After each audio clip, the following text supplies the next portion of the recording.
Olá pessoal, tudo bem com vocês? Sejam todos muito bem-vindos aqui ao Clube dos Dividendos. Eu sou Bruno Mazzoni e no vídeo de hoje eu vou trazer um papo curiosidade para vocês. Então não vai ser uma análise sobre uma ação específica, tá? Ou sobre algumas ações, setor específico, mas sim curiosidade sobre duas bolsas importantes para o nosso mundo, sem dúvida nenhuma, Ibovespa e também o S&P. Então quais serão as pautas do vídeo de hoje, pessoal? Eu vou comentar um pouquinho sobre a dinâmica dessa frustração atual, que é natural, dos integrantes, acionistas, investidores, principalmente de bolsa de valores em renda variável, especificamente em ações, estão vivendo pós-início do nosso corte de juros Selic pelo BC, nas reuniões do Copom.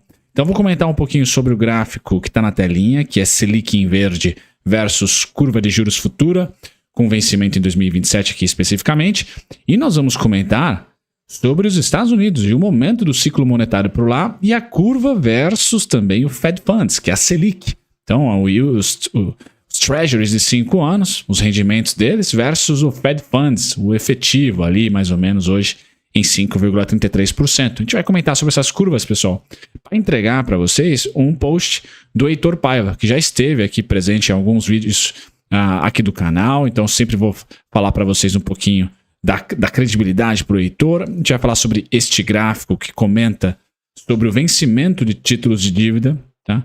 E a quantidade desses vencimentos para os próximos 2 anos e, no caso dos Estados Unidos, via estudo de curva de juros, esses vencimentos, quando rolados, né, quando a empresa tem que fazer uma nova dívida em cima da passada, rolar a dívida, essa dívida será rolada em um nível muito maior de juros. E aí a gente vai comentar sobre bolsa. Por que a bolsa continua subindo? E aí vamos para aquele gráfico bonitão, sem antes dar crédito aqui para a jornalista específica que postou e fez esse gráfico aqui bonitão sobre a concentração do S&P e também a concentração do Ibovespa vai vir a reboque. Pessoal, comentarei aqui sobre a concentração do Ibovespa utilizando um gráfico da Economática. Certo, pessoal? Então o papo de hoje, ele é sim um pouquinho de curiosidade, mas traz para vocês, né, um esclarecimento muito sobre bolsa não é PIB, nem aqui no Brasil, então quanto nos Estados Unidos. Eu vou tentar dar uma cornetada para vocês. No mais, considere se inscrever e ative as notificações.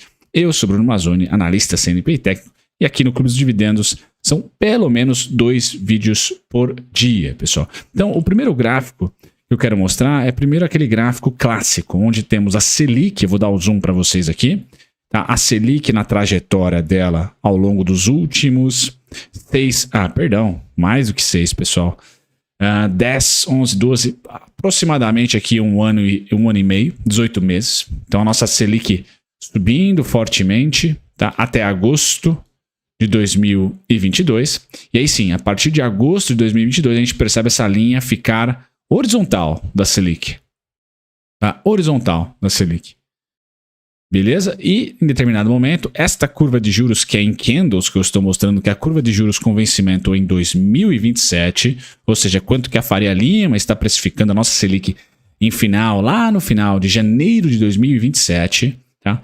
Percebo que quando um encontrou o outro, ou seja, tanto curva quanto taxa se encontraram, tivemos ali a ancoragem. Roberto Campos não está mais atrás da curva, nem na frente da curva, em relação a esse vértice, que é o 2027, o vencimento de 2027.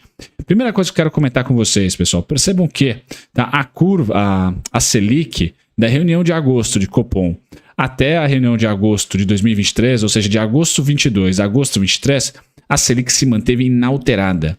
E vejam que a curva de juros, por sua vez, Selic, ela se movimenta com as reuniões do Copom, do Conselho Monetário Nacional, enquanto que a curva de juros, pessoal, é precificada a mercado. Então, é volatilidade de mercado precificada pela Faria Lima, sempre digo para vocês isso. Tá? Percebam que a curva de juros oscilou muito desde a estabilização dos juros em si. Tá? E mesmo em um momento onde a curva esteve horizontal, a Selic esteve parada, nós tivemos fechamento e abertura. Fechamento e abertura, mesmo com a Selic estabilizada. E de repente nós tivemos um baita de um fechamento. Até este ponto vertical, essa linha vertical, que é a segunda legenda que eu quero mostrar para vocês nesse vídeo, que é ali entre 20 de junho a 20 de julho, tá? Onde nossa curva de juros tá? Acompanhando harmonicamente o corte da Selic. Então nós tivemos o melhor momento da Bolsa. Qual foi ele, pessoal? Ou a manutenção do nossos juros, tá? Com fechamento da curva, ou melhor ainda, fechamento dos nossos juros, corte dos nossos juros com fechamento da curva. Então, vocês agora, caprichando aí no seu DI, o DI, pessoal, tem final em 2024, 25, 26, todos os anos tem, tá? Então, quando a Faria Lima fala, essa é a curva de juros curta, quer dizer, hoje, em 2023, que é a 24, a 25 é a curva curta, a 26 mais ou menos. A partir de 27 é uma curva meio média, tá? Acima de 2030, com certeza curva longa, ou 2029, já pode considerar ali uma curva longa também, tá? Então, o melhor cenário para a Bolsa é quando nós temos estabilização da política monetária, taxa Selic paradinha, tá? E curva de juros fechando. Melhor do que isso, mundo perfeito, é quando nós temos os dois, curva de juros fechando, tá? E Selic sendo cortada, tá? O que nós temos para a direita do gráfico, pessoal? Ou seja, para o incerto ainda, para o futuro. Que a Selic ainda vai continuar caindo. Tá? Só não sabemos se a curva vai andar junto. Porque ela precifica ali 2027 e não 2024, 2023. Como é a próxima reunião do Copom, é em novembro. Tá? Então, 2023. Se eu não me engano, em novembro, me perdoe. Tá? E aí, a última fala minha sobre esse gráfico, pessoal, é porque da frustração. Né? Nós tivemos aqui, apesar do corte de juros continuar de agosto ou de junho para cá, ali em julho a curva parou de fechar. E em agosto começou a abrir. Tá? E apesar da Selic então fechar, a curva abriu. E a Bolsa acabou não performando muito bem, não porque o ciclo de juros não teve efeito, pessoal, mas o CDI, ou seja, as empresas que se financiam ali dia a dia, semana a semana, tem que rolar dívida mês a mês, elas viram essa curva, essa dívida ficar mais cara, mesmo com o Selic caindo. As empresas que se financiam mais para longo prazo, putz, pessoal, essa curva de juros aqui, 27, pouco fez, pouco faz, a depender do vencimento dessas dívidas. Aí tem que entrar lá no balanço da companhia, de maneira idiosincrática, e ver quando que vence ali, debêntures, quando que vence a maneira pela qual ela resolveu se financiar, os financiamentos, duplicados, etc. Tá? E a partir desses vencimentos, aí você fala, aquela empresa ali ela é mais sensível ao DI 27, é mais sensível ao DI 28, mais sensível ao DI curto ou longo, tá? Porque a necessidade dela se financiar e o prazo, tá? É que vão ditar o quão exposta ela está a uma curva de juros versus a Selic, por exemplo, tá? Então é bem legal estudar isso, ver o porquê. Então tem sempre um porquê. Lógico que olhar no retrovisor é muito mais fácil, pessoal. Mas aqui no canal a gente acaba comentando sobre curiosidades. Então por que, se vocês me perguntassem, por que a Bolsa não subiu de maneira em linha reta com os cortes da Selic de 13,75 para 12,75? Por causa da curva, pessoal. E essa curva de juros, pessoal, eu tenho a minha opinião aqui, não é uma verdade. Ela só empinou do jeito que empinou a curva. Então os candles aqui só voltaram a subir por causa desse cara aqui, que é a curva de juros da nave-mãe, que é os Estados Unidos. Aqui eu peguei a curva de juros para 5 anos, que são os Treasuries de 5 anos. Lá no TradingView, o ticker é US, de United States, 5 anos, Y, tá? Yields. Porque se vocês não colocarem o Y, vocês vão para os títulos, tá? Que é o inverso. Título cai quando a curva sobe, tá? Quando os yields sobem, yields caem quando os bonds sobem, tá certo? Então aquele valor de face versus juro, aquela coisa clássica. E nós estamos vendo que os Estados Unidos, por sua vez, ainda não tiveram no seu ciclo monetário um fim. Né? O Fed, por si só, ele está à frente da curva. Tá? Então a Faria Lima deles, o Wall Street, está precificando lá uma curva daqui a 5 anos em 4,71. E hoje, 2023, o Fed efetivamente é um intervalo, diferente da Selic, né, que é um juro específico. O Fed é um intervalo, né, de 5,25, 5,5, etc. Hoje a taxa específica do Fed, né, mais ali de execução e tal, é de 5,33, tá? Então o mercado está precificando o corte de 5,33 para pelo menos 4,75, 4,50, um intervalo de 4,75, 4,50, tá? Mas vejam a tendência dessa curva de juros do Fed Funds. de Fed a Fed, de FONC a FONC, da reunião deles lá por reunião, está subindo. Recentemente, manutenção. Tá? Recentemente, manutenção. Tá? Enquanto que a curva de juros, por sua vez, não. Está subindo. E mesmo assim, você vai olhar e vai falar, putz, cara. E o S&P subiu junto com a curva de juros. Porque a curva de juros está subindo desde maio nos Estados Unidos. E o S&P mandou bala. Tá? E aí nós vamos ter que mergulhar um pouquinho mais a fundo. E eu vou trazer antes do mergulho, que não deixa de ser um mergulho também, tá? Esse post do Heitor Paiva, onde ele pega um post de um tweet muito bom, né? De um Twitter muito bom, que é o Game of Trades. Game of Trades, tá? É muito bom. Sigam também o Game of Trades no Twitter, assim como o Heitor Paiva. Heitor Paivi, com V mudo aqui, é onde eu peguei. Então, segundo, ele dá uma tradução pra gente que facilita, né? 9% dos títulos norte-americanos estão programados para vencer nos próximos 2 anos. Trata-se do nível mais alto desde a crise financeira, tá? O problema é que a taxa de juros elevadas tornará o refinanciamento mais custoso. O ciclo da dívida não parará de crescer. O que ele quer dizer com isso? As empresas que se financiaram em 2020, 2021, 2022, pessoal, estão com esses financiamentos, as debêntures aí, para vencer nos próximos 2 anos. E esse nível de empresas, de quantidade de empresas que têm dívida para vencer nos próximos 2 anos, tá? Essa porcentagem em relação ao total de empresas é o mais alto desde 2008, desde a crise financeira. Então é isso que esse gráfico está dizendo. Ou seja, nos Estados Unidos, nós tínhamos uma Fed Funds de próximo a 0% em 2020 e agora está em 5,33%. Quem se financiou em 2020 a 0%, tá? Agora, vendo a sua dívida vencer, precisando fazer um novo financiamento para manter suas operações, investir, etc., vai ter que fazer um financiamento em 2023, ou seja, 3 anos depois, 4 anos depois, a depender de quando ela iniciou esse financiamento. Tá? Tô pegando 2020 como o início só para dar um norte. Tá? Ela vai ter que refinanciar agora 5,33%. Então 5 vezes mais caro ficou o capital da empresa que pegou a 0 e agora está pegando a 5,33%. Se ela pegou a 1, se ela pegou a 2, pessoal, é o dobro ou mais do que o dobro. Se ela pegou a 3, não é o dobro, mas se ela pegou a 2, é o dobro. Mais do que o dobro.